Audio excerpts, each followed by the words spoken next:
লোকসভায় মুখ খুললেন মথুরাপুরের সাংসদ বাপি হালদার। বাংলা ও হিন্দিতে বাজিমাত। हर साल 2 करोड़ नौकरी मिलेगा नौजवान को। কিন্তু তিনি এটা বললেন না যে জল দূষণের ফলে কত মানুষের প্রাণহানি হয়েছে। কালা ধন वापस आएगा।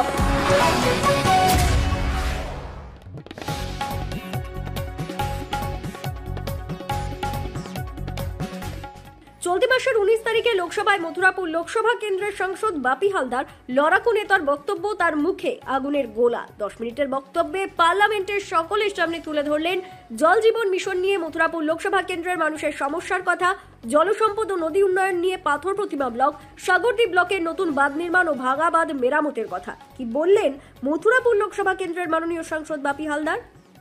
মহোদয়, 2025-26 আর্থিক বছরে জল শক্তি মন্ত্রণালয়ের বাজেট বরাদ্দ হয়েছে 99,503 কোটি টাকা, যা গত আর্থিক বছরের ব্যয় বরাদ্দের প্রায় সমান।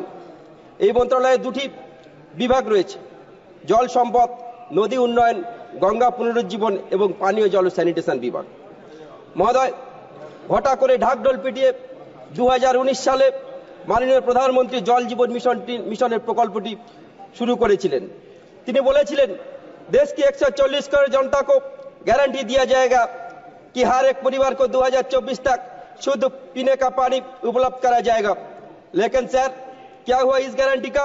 मोदी जी ने बाकी जो गारंटी दिया, जैसा बोला गया था, हर साल 2 करोड़ नौकरी मिलेगा नौजवान को, काला धन वापस आएगा, महंगाई कम हो जाएगा, जैसे जुमला था ये भी एक जुमला था। महोदय, वास्तव सत्य हलो সরকার তার নির্দিষ্ট লক্ষ্য পূরণে আজ ব্যর্থ হয়েছে। মাননীয় অর্থমন্ত্রী এই বছর বাজেট পেশ করতে গিয়ে বলেছেন আরো অতিরিক্ত 4 বছর সময় লাগবে এই লক্ষ্যমাত্রা পূরণ করার জন্য। বর্তমান আর্থিক বছরে জেজেএম প্রকল্পে 67,000 কোটি টাকা বরাদ্দ করা হয়েছে, যা গত আর্থিক বছরের তুলনায় প্রায় 5% কম। এটাই সরকারের প্রতিশ্রুতি পূরণের বর্তমান বাস্তবতা। মহোদয়, এমজিএনআরজি, পিএমওয়াই, সর্বশিক্ষা মিশন সহ অন্যান্য প্রকল্পগুলিকে পশ্চিম বাংলার ক্ষেত্রে যেভাবে বঞ্চনার দিকে ঠেলে দেওয়া হয়েছে, ঠিক একইভাবে জেজেএম প্রকল্প বাংলার বঞ্চনার দিকে ঠেলে দেওয়া হচ্ছে। মহোদয়, 2024-25 আর্থিক বছরে এই প্রকল্পে আর্থিক পরিকাঠামো অনুযায়ী কেন্দ্রীয় নিজের অংশের 5,089 কোটি টাকার মধ্যে পশ্চিমবঙ্গ রাজ্যকে মাত্র 2,528 কোটি টাকা দিয়েছে। যেভাবে এমজিএনআরজি প্রকল্পের টাকা কেন্দ্র সরকার না দেওয়ার পরে বাংলার মুখ্যমন্ত্রী মমতা বন্দ্যোপাধ্যায় রাজ্যের নিজস্ব কোষাগার থেকে বাংলার জনগণকে 100 দিনের টাকা মিটিয়েছেন, যেভাবে আবাস যোজনার ঘরের টাকা আটকে দেওয়া হয়েছে কেন্দ্রীয় সরকারের পক্ষ থেকে, বাংলার প্রিয় মুখ্যমন্ত্রী তিনি বাংলার নিজস্ব কোষাগার থেকে বাংলার মানুষের জন্য ঘরের ব্যবস্থা করেছেন। ঠিক একইভাবে বাংলার প্রিয় মুখ্যমন্ত্রী মমতা বন্দ্যোপাধ্যায় এই প্রকল্পকে এগিয়ে নিয়ে যাওয়ার জন্য রাজ্যের নিজের অংশের যে 4,990 কোটি টাকার মধ্যে 4,157 কোটি টাকা এই মুহূর্তে তিনি এই প্রকল্পের জন্য খরচ করেছে। মহোদয়, এখনো পর্যন্ত 4টি রাজ্যে এই প্রকল্পের প্রায় 60% কম পরিবারকে অন্তর্ভুক্ত করা হয়েছে। স্যার, हर घर घर नल से जल का रियलिटी यही है, ग्राउंड रियलिटी यही है कि सिर्फ नल है सर, जल नहीं है। স্যার, এই মন্ত্রণালয়ে আরো একটি গুরুত্বপূর্ণ প্রকল্প যা ঘটা করে ঘোষণা করা হয়েছিল, নমামি গঙ্গে, এটা ছিল মোদী সরকারের একটি ফ্ল্যাগশিপ প্রকল্প। স্যার, क्या कहा था हमारे देश के प्रधानमंत्री ने 2014 में, मुझे तो माँ गंगा बुलाया है, लेकिन सर माँ गंगा अभी भी बुलाया है, लेकिन प्रधानमंत्री बनने के बाद लगता है उन्होंने माँ गंगा को बुला गया है। স্যার, এই কথা বলার একটাই কারণ যে নমামি গঙ্গে প্রকল্পের জন্য বাজেট বরাদ্দকৃত অর্থ 2014-15 সাল থেকে প্রতি বছরই অব্যবহৃত অবস্থায় থেকে গেছে, 2020-21 ব্যতীত। 2024-25 আর্থিক বছরে এই প্রকল্পে মাত্র 69% ব্যয় করা হয়েছে। আর এই প্রকল্পের অর্থ সরকার যখন ব্যয় করতে পারছে না, ঠিক তখনই গঙ্গা নদী সহ অন্যান্য নদীর দূষণ সর্বকালের সর্বোচ্চ রেকর্ডে পরিণত হয়েছে। সম্প্রতিকালে কুম্ভ মেলায় ন্যাশনাল গ্রিন ট্রাইব্যুনালের রিপোর্ট সরকারের নদী পরিষ্কারের লম্বা লম্বা মিথ্যা দাবির স্বরূপ সমগ্র দেশের কাছে আজ উন্মোচিত হয়েছে।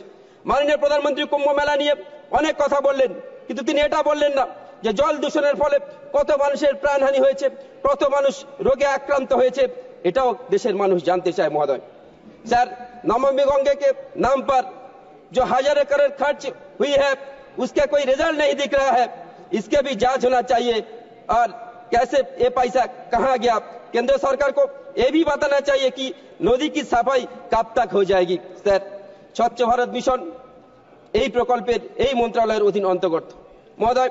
স্বচ্ছ ভারত মিশন গ্রামীণ প্রকল্পের বাজেট বরাদ্দকৃত অর্থ লক্ষণীয়ভাবে অব্যবহৃত অবস্থায় থেকেছে। 2024-25 আর্থিক বছরে এই প্রকল্পের জন্য ব্যয় বরাদ্দ ধার্য করা হয়েছিল 7,192 কোটি টাকা, যার মধ্যে সরকার মাত্র 33% খরচা করতে পেরেছে, অর্থাৎ 2,354 কোটি টাকা। মহোদয়, স্বচ্ছ ভারত মিশনের প্রকল্পটি বড় বড় বিজ্ঞাপন দিয়ে সর্বত্র আমরা দেখে থাকি, কিন্তু বাস্তব চিত্রটা আমরা যারা গ্রামাঞ্চলে বাস করি তারা জানি। প্রথমে এই প্রকল্পের জন্য মাত্র 1000 টাকা দিয়ে এই প্রকল্পের শৌচালয় বানিয়ে দেওয়ার চেষ্টা হয়েছিল, সেটা স্বাস্থ্যসম্মত বাস্তবসম্মত না হয় বর্তমানে সরকার 12,000 টাকা দিয়ে শৌচালয় নির্মাণের কথা বলছেন।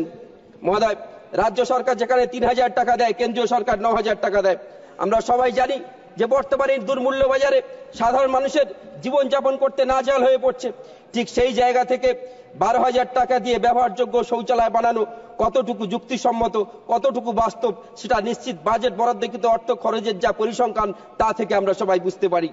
মহোদয়, 12,000 টাকা দিয়ে যে শৌচালয় বানানো হচ্ছে, যেখানে যদি একটি মানুষ শৌচালয়ে যান সেক্ষেত্রে জলের নিয়ে যাওয়ার জন্য জলের বালতি বাইরে রেখে তাকে যেতে হয়, আর যদি বালতি নিয়ে যেতে হয় তাহলে মানুষকে বাইরে থাকতে হয়। এটাই আসল চিত্র। মহোদয়, আমি আপনার মাধ্যমে মাননীয় মন্ত্রী মহোদয়কে অনুরোধ করতে চাই, এই প্রকল্প সাধারণ মানুষের ব্যবহারের উপযোগী শৌচালয় বানিয়ে দেওয়ার জন্য নির্দিষ্ট পরিকল্পনা গ্রহণ করে সাধারণ মানুষের কষ্ট লাঘব করার জন্য মহোদয়, এটা নিশ্চিতভাবে সাধারণ মানুষের খুবই প্রয়োজন রয়েছে। মহোদয়, এই মন্ত্রণালয়ের আরো একটি উল্লেখযোগ্য বিষয় হলো জল সম্পদ ও নদী উন্নয়ন। মহোদয়, আমার নির্বাচনী এলাকা মথুরাপুর লোকসভার অধিকাংশ এলাকা নদী বেষ্টিত, জল জঙ্গলে ভরা সুন্দরবনের মানুষের জীবনযাত্রা আজ প্রাকৃতিক বিপর্যয়ের কারণে হাজার হাজার বসতবাড়ি সহ চাষের জমি ধীরে ধীরে ধ্বংসের দিকে এগিয়ে যাচ্ছে। মহোদয়, প্রাকৃতিক বিপর্যয় আমাদের কারোর হাতে নেই, কিন্তু প্রাকৃতিক বিপর্যয় রোধ করার জন্য আগাম সতর্কতা সহ সাবধানতা অবলম্বন করা সরকারের কর্তব্য। বর্তমান সময়ে প্রযুক্তিগত উন্নতির ফলে অনেক আগে থেকে জানা যায় প্রাকৃতিক বিপর্যয় কোন পর্যায়ের হতে পারে। আমরা দেখেছি যে দেশের কোথাও কোনো প্রাকৃতিক বিপর্যয়, সাইক্লোন, বন্যা ইত্যাদি ঘটে, তখন সরকার তার মোকাবিলার জন্য স্পেশাল প্যাকেজ বা ক্ষতিপূরণ ঘোষণা করে থাকেন।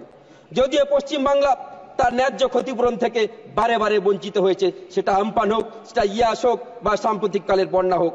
মহোদয়, আমি আপনার মাধ্যমে এই সদনকে জানাতে চাই যে বিশ্ব উষ্ণায়নের ফলে নদীর গতিপথ পরিবর্তিত হচ্ছে, যার ফলস্বরূপ নদীবাঁধ ভীষণভাবে ক্ষতিগ্রস্ত হচ্ছে। বিভিন্ন জায়গায় নতুন করে আবার নদীবাঁধ ভাঙন দেখা দিয়েছে।